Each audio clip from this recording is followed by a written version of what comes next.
Brahmanbaria United people's Bangladesh জেলা আহ্বায়ক কমিটির আত্মপ্রকাশ, বুমার সাংবাদিকদের সাথে মতবিনিময়। ব্রাহ্মণবাড়িয়া জেলা প্রতিনিধি এস.এম. নাসির উদ্দিন খানের তথ্য ও ভিডিও চিত্রে দেখুন বিস্তারিত।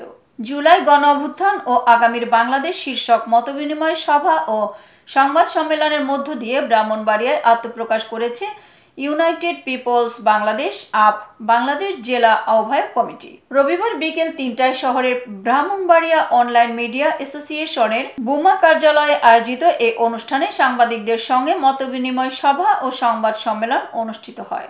বক্তারা বলেন, বাংলাদেশ একটি জনগণের প্ল্যাটফর্ম।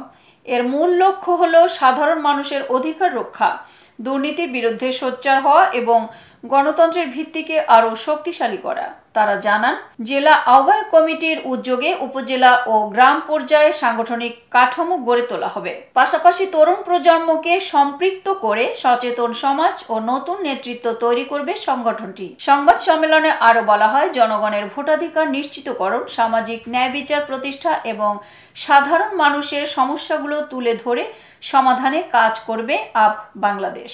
অনুষ্ঠানে উপস্থিত ছিলেন ব্রাহ্মণবাড়িয়া জেলা আহ্বায়ক আবু সাইদ মোহাম্মদ মেরাজ, সদস্য সচিব মাহমুদুল ইসলাম আবিদ, যুগ্ম আহ্বায়ক তারিকুল ইসলাম মোবাসের ও নাজিমুল ইসলাম, যুগ্ম সদস্য সচিব মোহাম্মদ তাসনিম ভুঁইয়া, হাদিউল ইসলাম সাফিউল, বকুল সাধন প্রমুখ।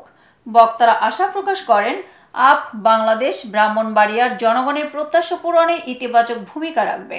এই বুমার সভাপতি লিটন হোসাইন জিহাদ, সাধারণ সম্পাদক খমা হারুনা রশিদ ঢালি, সহ সভাপতি আবিদ শাহিন সহ বুমার সদস্যরা। এতক্ষণ সঙ্গে থাকার জন্য ধন্যবাদ।